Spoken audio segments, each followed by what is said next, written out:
नमस्कार दोस्तों, मैं अंकुर उपाध्याय स्वागत करता हूं आप सभी का एक बार फिर से अपनी नई वीडियो में। दोस्तों, आज भारतीय बाजार में एक दमदार रिबाउंड देखने को मिला, जहां पे स्मॉल कैप लीडरशिप ले रहा था आज की तेजी की। अगर आप नोटिस करें, कल स्मॉल कैप ने धज्जियां भी उड़ा दी थी पोर्टफोलियो की, तो आज रिबाउंड भी स्मॉल कैप से ही आया। करीब 1% ऊपर बंद हुआ है आज स्मॉल कैप इंडेक्स, और मॉर्निंग में 1% नीचे था।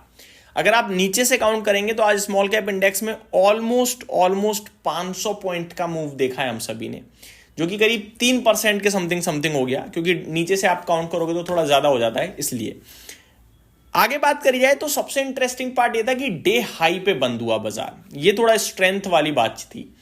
मिड कैप इंडेक्स में भी अच्छा एक्शन देखने को मिला, 1% ऊपर था। मोर इंपॉर्टेंटली आज इन्वेस्टर्स की पोर्टफोलियो में रिबाउंड था, जंप था, हरियाली थी।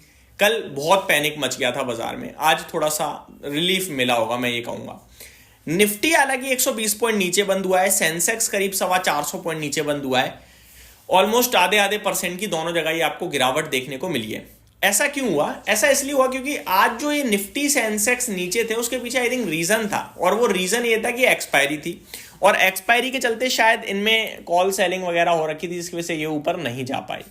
अब आज जो ये मिड कैप स्मॉल कैप में उछाल आया है, हम इस पे भरोसा नहीं कर सकते हैं ज्यादा। क्यों नहीं कर सकते, मैं थोड़ा सा समझाना चाहूंगा आप सभी को अपने हिसाब से।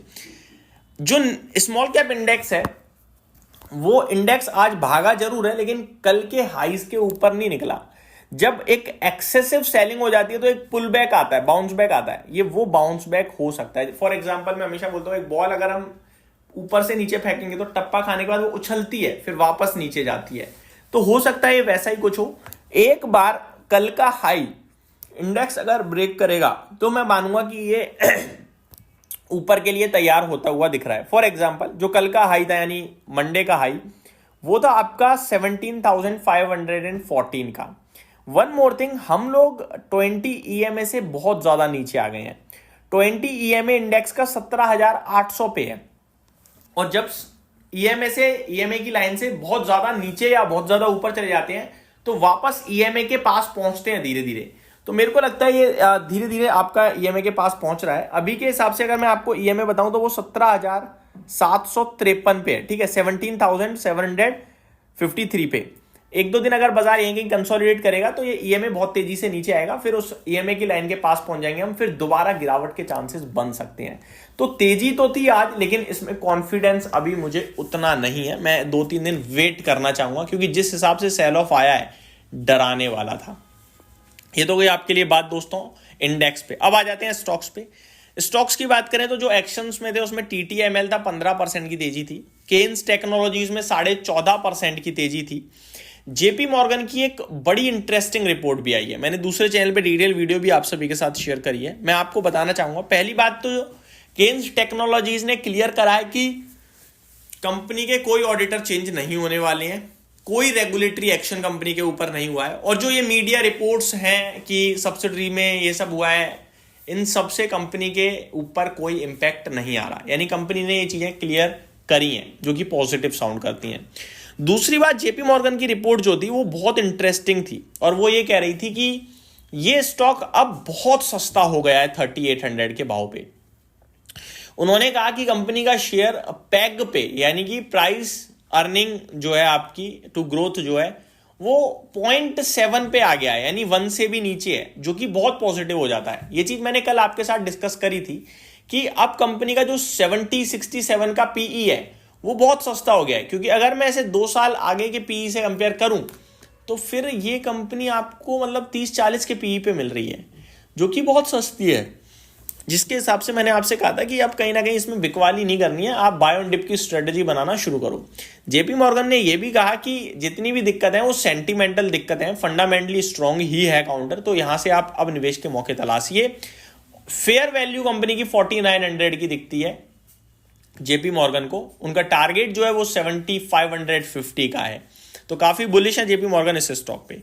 आगे बात करी जाए तो एरिस लाइफ साइंसेज भी 10% ऊपर था। नावा लिमिटेड में तेजी थी, त्रिवेणी इंजीनियरिंग में भी तेजी बढ़िया देखने को मिली है।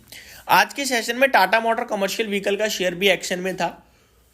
यहाँ पे तेजी के पीछे कारण था दोस्तों एम्बिट की एक रिपोर्ट। एम्बिट की रिपोर्ट आई है जो कि कह रहे हैं कि कमर्शियल व्हीकल सेगमेंट में टाटा मोटर्स लीडरशिप लेता है, अपने मार्जिन्स को बरकरार रखे हुआ है और अभी कमर्शियल में ग्रोथ दिख रही है, तो ये वापस से कैचअप करेगा। इसको अशोक लेलैंड के कंपैरिजन में 6% से कम वैल्यूएशन मिल रहे हैं, तो कहीं ना कहीं यहाँ पे अभी और ग्रोथ की अपसाइड है।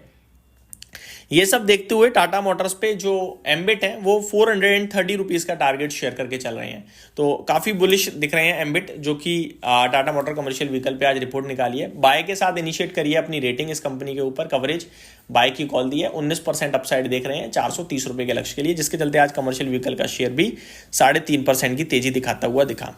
Last but not the least, Indigo. यहाँ पे लगातार खबरें चलती जा रही हैं, डेवलपमेंट तो अच्छे नहीं आए हैं दोस्तों।